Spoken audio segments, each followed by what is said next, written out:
তোমার আরো টকদের নিচে এবার কাটতে শ্বশুর বাড়ি হাওড়ের মাছ।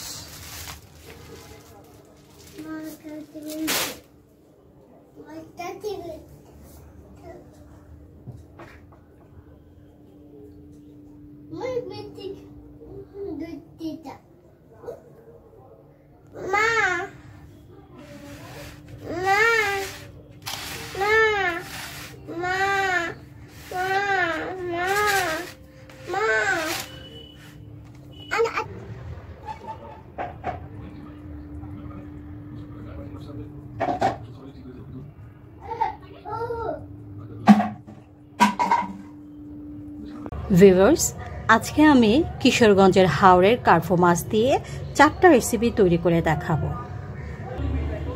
ভিউয়ার্স, এগুলো হচ্ছে মাছ, আর এটা হচ্ছে ছেলে কার্ফু মাছের ভিতরে এক ধরনের তেল জাতীয় পেটি হয়, আর মেয়ে কার্ফু মাছের ভিতরে ডিম হয়। তো এগুলো খাওয়া যায়। এই পেটিগুলা তেলের মতো। আমি এগুলো ভাজি করে আজকে দেখাবো। তাহলে ভিউয়ার্স, চলুন রান্নার কাজে যাই।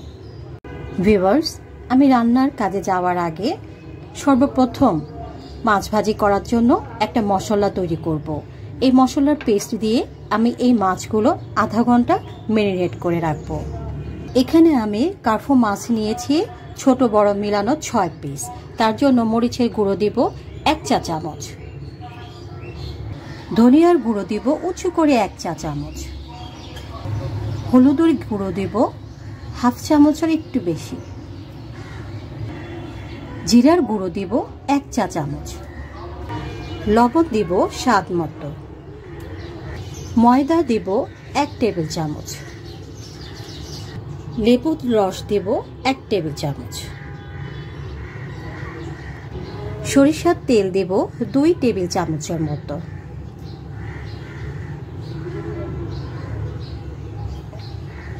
পেঁয়াজ পেস্ট দিব 1/2 চা চামচ। ভিউয়ার্স, সবগুলো মশলা আমি একসাথে ভালো করে মিশিয়ে পেস্ট তৈরি করব। ভিউয়ার্স, সামান্য একটু পানি দিয়ে সব মশলাগুলো একসাথে ভালো করে একটা পেস্ট তৈরি করে নিয়েছি। এখন আমি মাছের উপর মাখিয়ে মাছগুলো আধা ঘন্টা ম্যারিনেট করে রাখবো।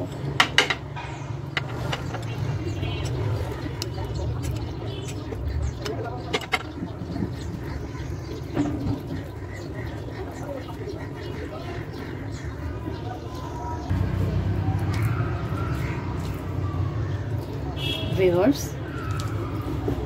মাছে মশলার পেস্ট মেশানো শেষ। এই অবস্থায় আমি আধা ঘন্টার জন্য রেখে দিয়ে অন্য রান্না করব। ভিউয়ার্স, এখন আমি রান্না করে দেখাবো কার্ফু মাছের কোরমা। কার্ফু মাছের কোরমা তৈরি করার আগে আমি এই মাছগুলোকে সামান্য আদা ও রসুন মিশিয়ে সাথে একটু লবণ দিয়ে হালকা একটু ভেজে নেব। ভিউয়ার্স, তেল গরম হয়েছে। আদা রসুন লবণ দিয়ে মিক্সড করা মাছগুলো এখন আমি হালকাভাবে ভেজে নেব।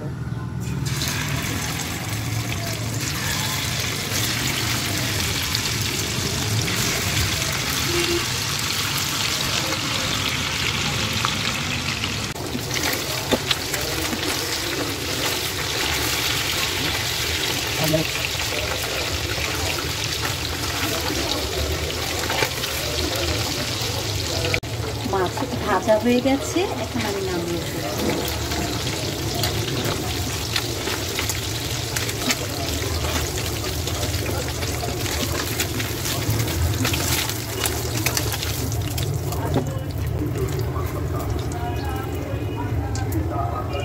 ভিউয়ার্স, এখন আমি কার্ফু মাছের কোরমার জন্য গ্রেভি তৈরি করব। আমি মাছ ভাজার তেলটা দিয়ে দিব।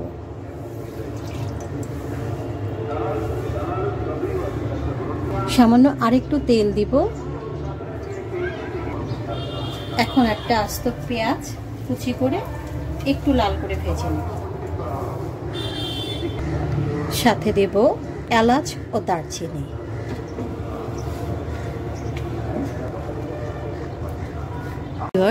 পেঁয়াজ হালকা লাল রঙের হয়েছে। এখন আমি দিয়ে দেব উঁচু করে 2 টেবিল চামচ পেঁয়াজ পেস্ট।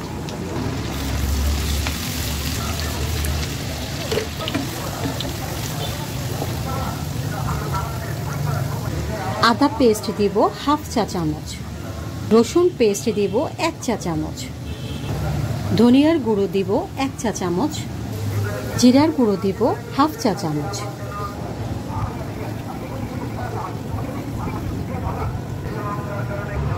সামান্য একটু পানি দিয়ে মশলাটা একটু কষিয়ে নেব। এখন দিব স্বাদ মতো লবণ। মশলা কষানো হয়ে গেছে। এখন আমি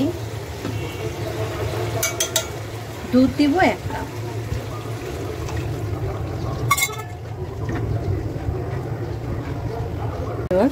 এখন আরেকটু সামান্য পানি দিব।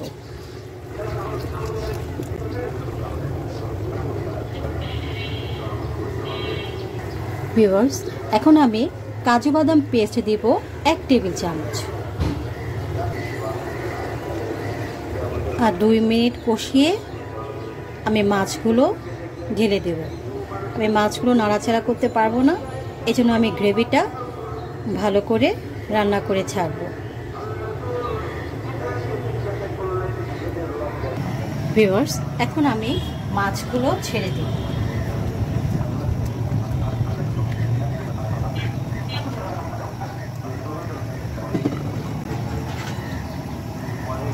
সাথে দিব আস্ত কাঁচামরিচ। আলতোভাবে নাড়া দিয়ে ঢাকনা দিয়ে ঢেকে রাখবো।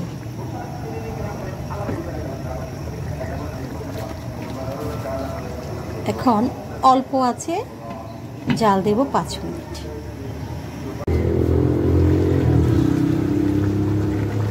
ভিউয়ার্স, কোরমা প্রায় হওয়ার পথে।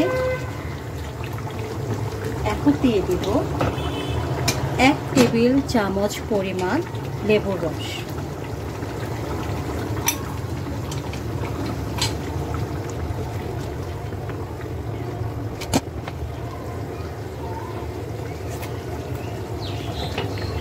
আর 3 মিনিট জাল দেব।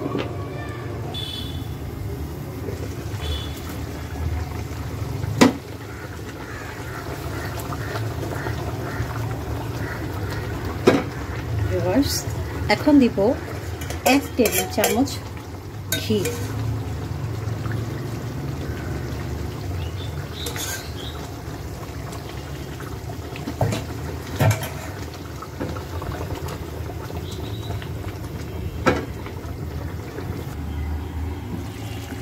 ভিউয়ার্স, তৈরি হয়ে গেছে কিশোরগঞ্জের হাওরের কার্ফু মাছের কোরমা।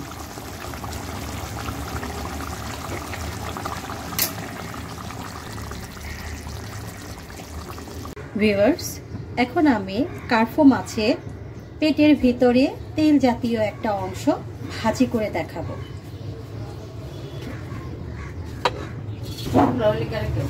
ভিউয়ার্স, তেল গরম হয়েছে। এখন দেব পেঁয়াজ ও কাঁচামরিচ ফালি।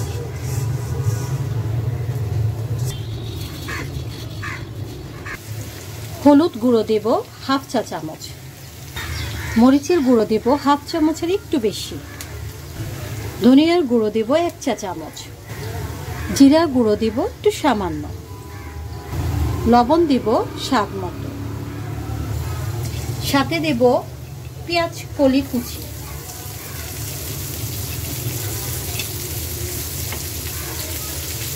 এখন দিয়ে দেব কার্ফু মাছের পেটের তেলের অংশ। আলতোভাবে নাড়া দিতে হবে যাতে সম্পূর্ণ গলে না যায় নাড়ার কারণে।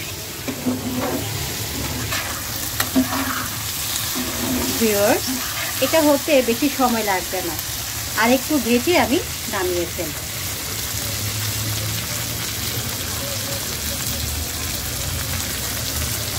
ভিউয়ার্স, কার্ফু মাছের পেটি ভাজি আমার প্রায় হওয়ার পথে। এখন আমি দিব ধনেপাতা কুচি।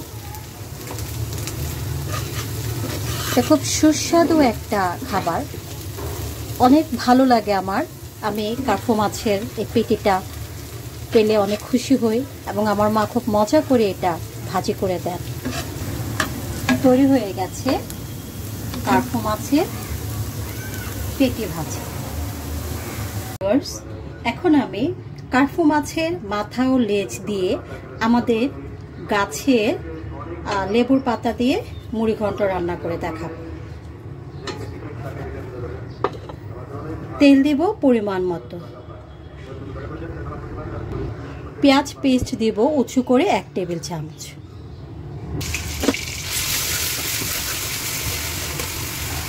হলুদ গুঁড়ো দিব 1/2 চা চামচ, মরিচ গুঁড়ো দিব 1 চা চামচ, ধনিয়ার গুঁড়ো দিব 1 চা চামচ, জিরার গুঁড়ো দিব উঁচু করে 1/2 চা চামচ, লবণ দিব স্বাদ মতো। সামান্য একটু পানি দিয়ে মশলাটা কষিয়ে নিব।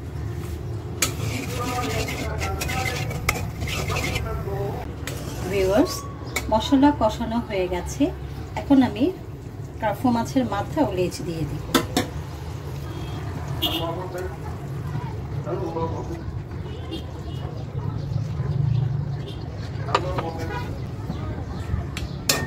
মাথা ও লেজ কিছুক্ষণ মশলার সাথে আলহামদুলিল্লাহ কষিয়ে নেব।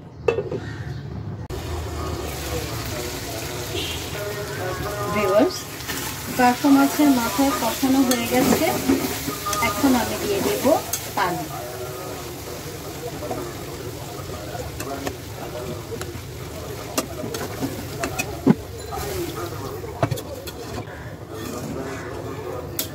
লেবু পাতাটা আমি এখন দিব না, নামানোর কিছুক্ষণ আগে দেব।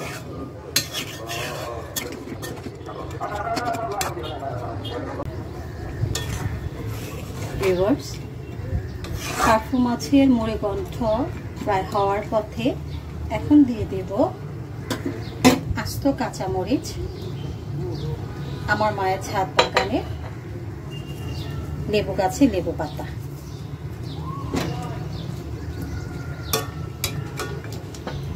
সাথে দেব ধনে পাতা কুচি।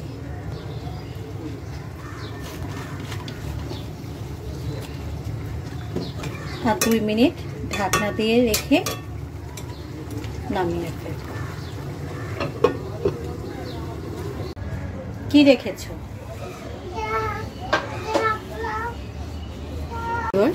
সর্বশেষ এখন আমি কার্ফু মাছের ভাজি করে দেখাবো। তেল গরম হয়ে গেছে, মাছগুলো এক এক করে দিয়ে দেব।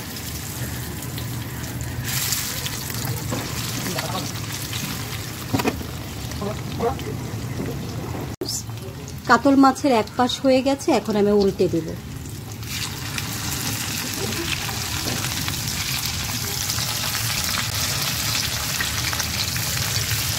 আর এক পাশ হলেই নামিয়ে ফেলবো।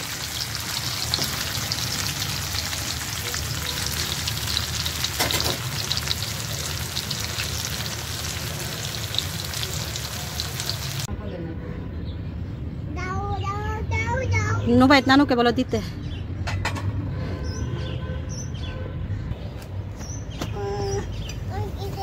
মাছের বাজি, ভাইয়া মাছের বাজি দাও। আর হামদি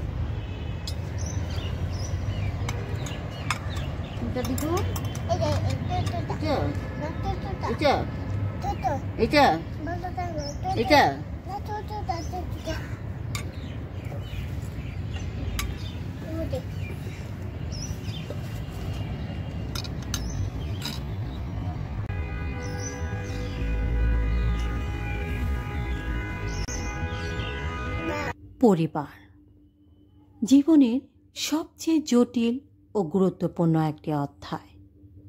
এই অধ্যায় শুরু হয় নানা রকমের জটিলতার মধ্য দিয়ে।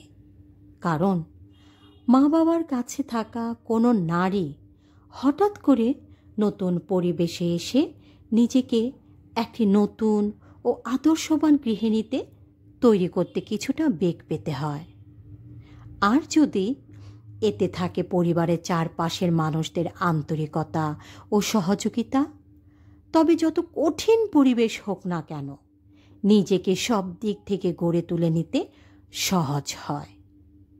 ব্যাস, এভাবেই গড়ে ওঠে একজন আদর্শবান ভালো নারী। কিন্তু পক্ষান্তরে যদি এর উল্টো দিক আসে, তখন আমার কথার মানে হচ্ছে, যদি কোনো পুত্রবধূ ইচ্ছাকৃতভাবে নিজেকে পরিবর্তিত না করে নিজের আত্ম অহংকার নিয়ে বেঁচে থাকতে চায়, কিংবা শ্বশুরবাড়ির কোনো সদস্যকে মূল্যায়ন না করে নিজেকে সম্পূর্ণ নিজের মতো, অর্থাৎ একজন আদর্শবান, নেককার ও ভালো মানুষ রূপে রূপান্তরিত না করে সম্পূর্ণ স্বাধীনভাবে চলাফেরা করা একজন অসচেতন নারী হিসেবে নিজেকে প্রতিষ্ঠিত করতে চায়, তখন কি হবে ওই পরিবারের প্রধান কর্তার?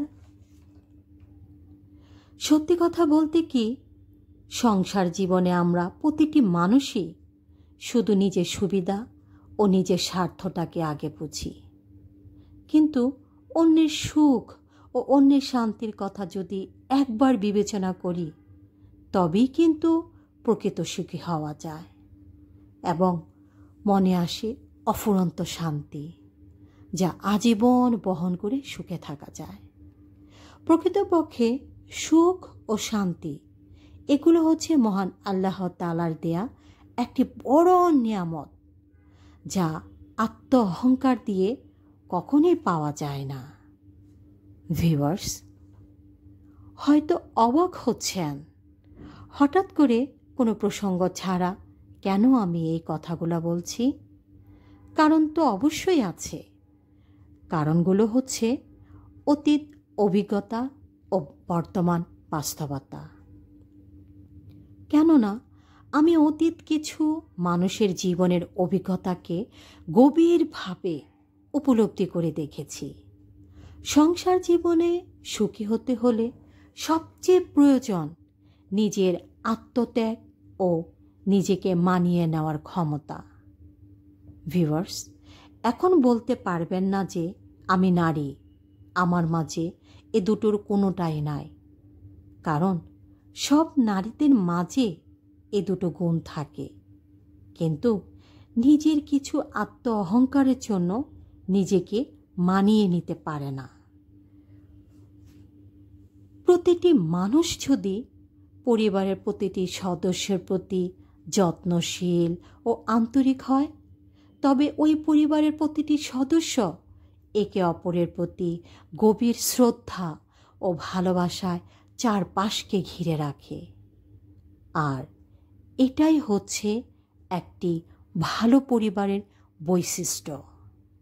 ভিউয়ার্স, আজকে এ পর্যন্তই। সবার জন্য দোয়া ও শুভকামনা রইল। আল্লাহ হাফেজ। জাযাকাল্লাহ খায়ের। কোরমাটা খেয়ে দেখি।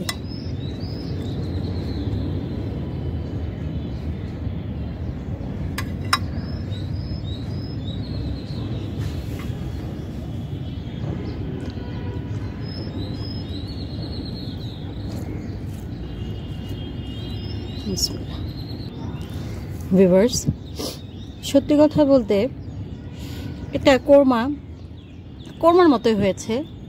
এখানে মাছের কোনো গন্ধ নেই, যেহেতু কোরমা সব উপকরণ এটার সাথে গিয়েছে। আলহামদুলিল্লাহ, কোরমাটা অসাধারণ হয়েছে। ভিউয়ার্স, পোলাওয়ার সাথে কোরমাটা চোখ বন্ধ করে এক নিমিষেই দারুণ।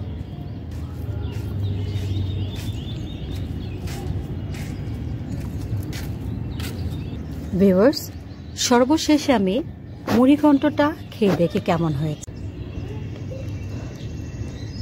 লেবু পাতা, সেটা অনেক লোভনীয় একটা ফ্লেভার।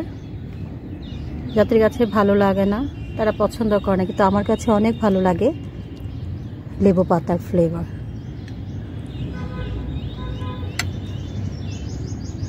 বিসমিল্লাহ।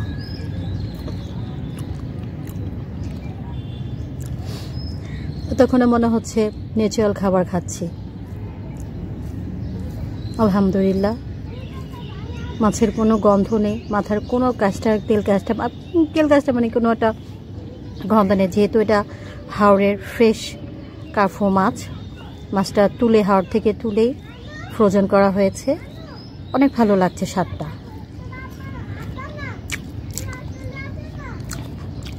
আমার বাপের বাড়ি কিশোরগঞ্জ নাসিরি গ্রামে, তাদের এই হাওড়ের মাছ প্রতি বছর এনে এনে আমাদেরকে দেয়। আলহামদুলিল্লাহ। জিমা, আমার পান্না ভাবিকে বলতে ইচ্ছা করে যে ভাবি, তুমি আলহামদুলিল্লাহ ভালো একটা মেয়ে, এত কষ্ট করে এই মাছগুলো আনাও এবং আমাদের বাসায় পাঠাও, আমাদেরকে মজার মজার আইটেম খাওয়ার সুযোগ করে দাও। আলহামদুলিল্লাহ। লাগবে মা। পান্না ভাবি, তোমার এবং তোমার পরিবারের সবার জন্য দোয়া ও শুভকামনা রইল। এত মজার সব আইটেম আলহামদুলিল্লাহ ভবিষ্যতে আরও খাওয়ার সুযোগ করে দিও।